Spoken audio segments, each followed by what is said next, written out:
Hey guys, it's day 49 of the New Testament in 90 days. Today we're going to finish off the book of First Corinthians. So we're looking at chapters 13 through 16. We are going to actually just look at 4 verses in chapter 13 and one single verse from chapter 16 today because it's just so good. So Paul finishes his letter by telling the Corinthians how important it is to do everything with love. And man, this is just so good because especially in the English language, right? We say we love things like I'll tell Trent, my husband, I love him. I'll tell my kids I love them. My love that I have for my husband and my kids they're different types of love, right? I'll say I love pizza. That's a different kind of a love than what I have for my family, right? I feel like there is this question like, what is loving? What is love? And we like to define it how we will. You know, we can fall in love, we can fall out of love. You know, we have these phrases that we use, but what really is love? And we can come to our own conclusions, but I love what Paul, he gives this definition of love in chapter 13, and I want to share it with you. And I think what might be a great idea is, as I'm reading this off, ask yourself, who do you know that this would describe them? Like they are loving because they are all of these things.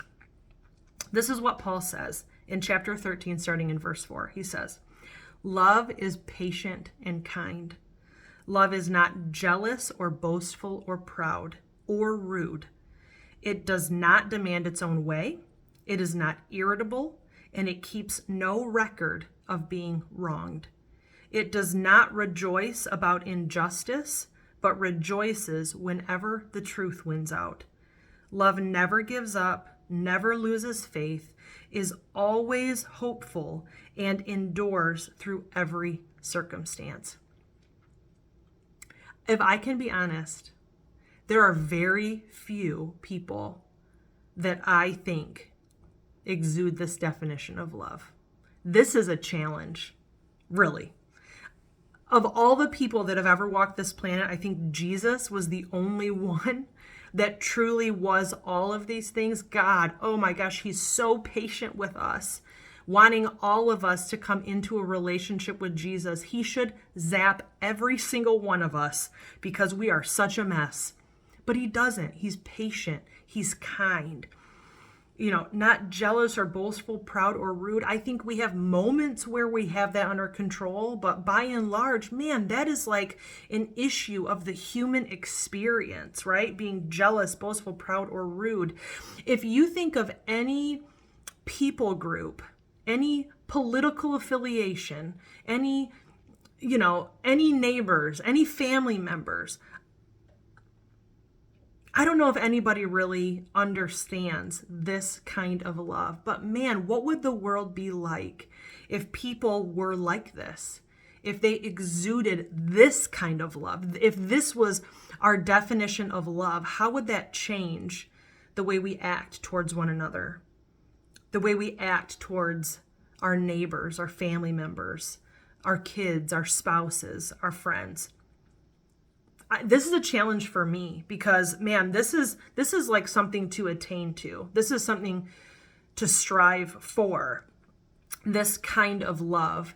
And I think it's so beautiful that when we come into a relationship with Jesus, we get to experience that. We get to experience for the first time this unconditional love that, man, he loves us where we are, but he also, it's this part, love doesn't rejoice about injustice, but rejoices whenever truth wins out. It's like, it reminds me of just this idea of we become a Christian, we don't have to clean up our act, but Jesus does pull us out and changes us for the better. He doesn't leave us where we are, but the most loving thing that he can do is to call us to something better than where we're at. And he empowers us to do that.